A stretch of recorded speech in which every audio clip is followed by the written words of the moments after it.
안녕하세요. 오늘 함께 보실 하나님의 말씀은 마가복음 12장 35절에서 44절까지 말씀입니다. 예수께서 성전에서 가르치실새 대답하여 이르시되 어찌하여 서기관들이 그리스도를 다윗의 자손이라 하느냐. 다윗이 성령에 감동되어 친히 말하되 주께서 내 주께 이르시되 내가 내 원수를 내 발 아래 둘 때까지 내 우편에 앉았으라 하셨도다 하였느니라. 다윗이 그리스도를 주라 하였은즉 어찌 그의 자손이 되겠느냐 하시니 많은 사람들이 즐겁게 듣더라. 예수께서 가르치실 때에 이르시되 긴 옷을 입고 다니는 것과 시장에서 문안받는 것과 회당의 높은 자리와 잔치의 윗자리를 원하는 서기관들을 삼가라. 그들은 과부의 가산을 삼키며 외식으로 길게 기도하는 자니 그 받는 판결이 더욱 중하리라 하시니라. 예수께서 헌금함을 대하여 앉으사 우리가 어떻게 헌금함에 돈 넣는가를 보실세. 여러 부자는 많이 넣는데 한 가난한 과부는 와서 2렙돈 곧 한 고드란트를 넣는지라. 예수께서 제자들을 불러다가 이르시되 내가 진실로 너에게 이르노니 이 가난한 과부는 헌금함에 넣는 모든 사람보다 많이 넣었도다. 그들은 다 그 풍족한 중에서 넣었거니와 이 과부는 그 가난한 중에서 자기의 모든 소유 곧 생활비 전부를 넣었느니라 하시니라. 오늘은 온전한 헌신이라는 제목을 가지고 마가복음 12장 35절에서 44절까지 말씀을 함께 살펴보겠습니다. 오늘 말씀에서는 예수님께서 시편 110편 1절에 여호와께서 내 주에게 말씀하시기를 내가 내 원수들로 내 발판이 되게 하기까지 너는 내 오른쪽에 앉아 있으라 하셨도다 라고 하는 이 말씀을 인용하여서 서기관들이 그리스도를 다윗의 자손이라고 말하는 것이 뭔가 오류가 있다라는 것을 이야기하십니다. 사람들은 그리스도, 메시아 하면 다윗의 후손으로서 많은 이들에게 독립을, 군사적, 정치적 독립을 줄 메시아로서 인식됐었습니다. 그러나 예수님은 사람들이 원하는 그런 메시아로서 이 땅 가운데 오신 것이 아니라 하나님께서 이 땅 가운데 보내신 인류를 구원하시며 죄와 사망으로부터 구원하시기 위하여 오신 메시아였습니다. 예수님께서 이런 말씀을 하실 때에 많은 사람들이 즐거워했다라고 하지만 예수님께서는 매우 진지했습니다. 왜냐하면 그들은 며칠 지나지 않아 자신들의 그 소원이었던 군대를 이끌고 노마를 이기고 팔레스타인 가운데의 독립을 이끌 만한 그 메시아가 예수가 아니다라는 사실 가운데 분노하며 못 박으라 외칠 것이기 때문에 그렇습니다. 자신이 이렇게 진지하게 얘기를 해도 그것을 농담으로 받아들이는 그 사람들 앞에서 예수님의 마음은 얼마나 답답하셨을까요? 성경을 잘 알고 있다라는 서기관들조차도 메시아를 막상 앞에 두고선 분별하지 못하는 그 어두운 눈과 듣지 못하는 귀에 얼마나 갑갑하셨을까 생각을 해보게 됩니다. 성경을 잘 알고 있다라는 서기관들은 정작 성경에 나와 있는 그런 삶을 살지 못하고 있는 사람들이었고 가식적인 삶을 사는 그런 사람들이었습니다. 그들은 당시의 엘리트 중에 엘리트였는데요. 그러나 그들의 모습은 대접받는 높은 자리, 겉과 속이 다른 기도, 과부의 가산을 가로채는 악행을 하여도 부끄러워하지 않는 그러한 사람들의 삶을 살았습니다. 이 사회 지도층이 권력형 비리와 악행을 그들의 권리로 누리게 되면 그 사회는 매우 부패하고 썩습니다. 그것이 바로 예수님이 사셨던 그 시대의 사람들의 모습이었습니다. 그러나 하나님의 나라는 어떠한 곳이냐면 높은 위치에 있을수록 섬기는 생활을 하는 종의 역할을 하는 나라입니다. 예수님께서 그것을 보여주셨습니다.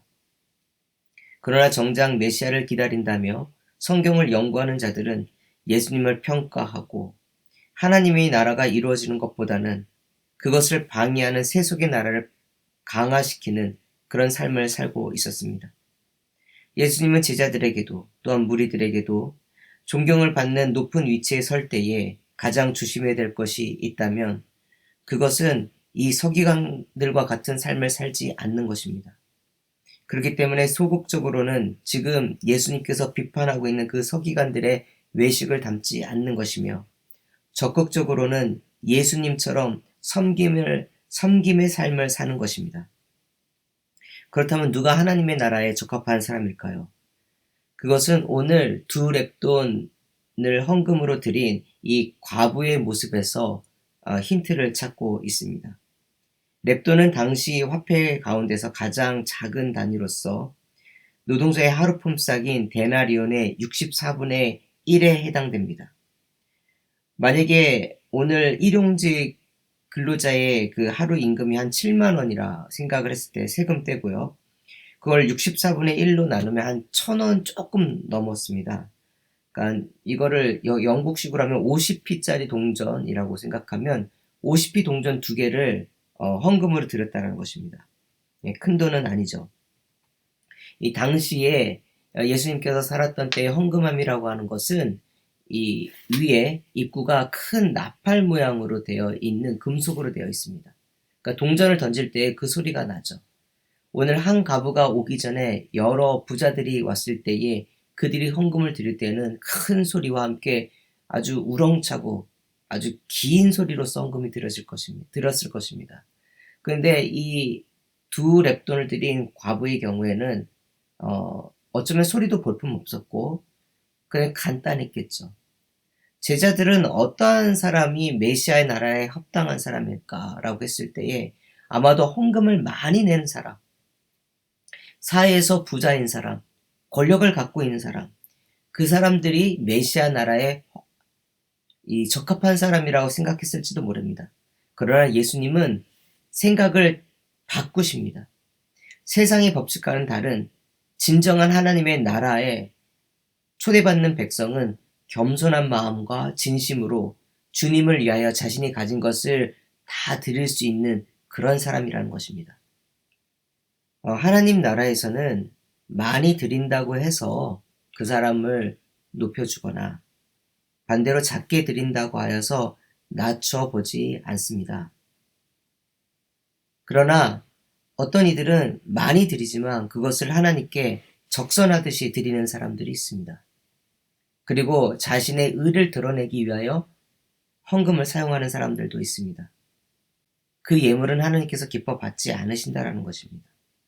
동시에 우리가 명심해야 될 것이 하나 있다면 풍족함이 자랑이 아니듯 가난함이 수치가 아니라는 사실입니다.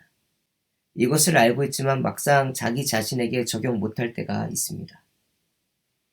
그래서 아마도 예수님의 말씀을 같이 하는 것 같습니다. 하나님의 말씀이 없다면 여전히 저는 부유한 사람들을 부러워할 수 있고 가난할 때의 내 모습을 부끄럽게 여길 수밖에 없는 사람이지만 하나님께서는 그렇게 생각하지 않는다라고 하시는 진실의 말씀, 그 사실을 알기 때문에 하나님의 나라의 삶을 살아도 당당하고 떳떳하게 살 수 있습니다. 예수님의 말씀을 듣고 기억해야 할 진정한 겸손과 헌신이 있는 사람, 그게 바로 하나님의 나라에 합당한 사람입니다. 나누고 베풀지라도 자신의 의를 드러내기 위함이라면 과부의 것을 착복하면서 자신의 의를 드러내는 서기관의 모습과 다를 바가 없을 것입니다. 말씀을 정리하면서 정말 제자의 삶으로서 하나님 나라의 백성으로서 합당한 사람이 있다면 자신이 사람들 앞에 어떻게 보여지는가 보단 하나님 앞에서 나의 모습이 얼마나 진실된가, 겸손한가, 온전한 헌신을 드리고 있는가, 그 마음을 드릴 수 있는 사람일 것입니다. 하나님의 나라는 사람들 보기에는 별 볼 일 없는 그런 사람일지라도 진심으로 하나님을 사랑하고 섬기는 낮은 마음에 있는 사람, 그들에게 합당한 것입니다. 그 온전한 헌신을 드릴 수 있는 저와 여러분이 되길 간절히 소망하면서 오늘 말씀 마치겠습니다.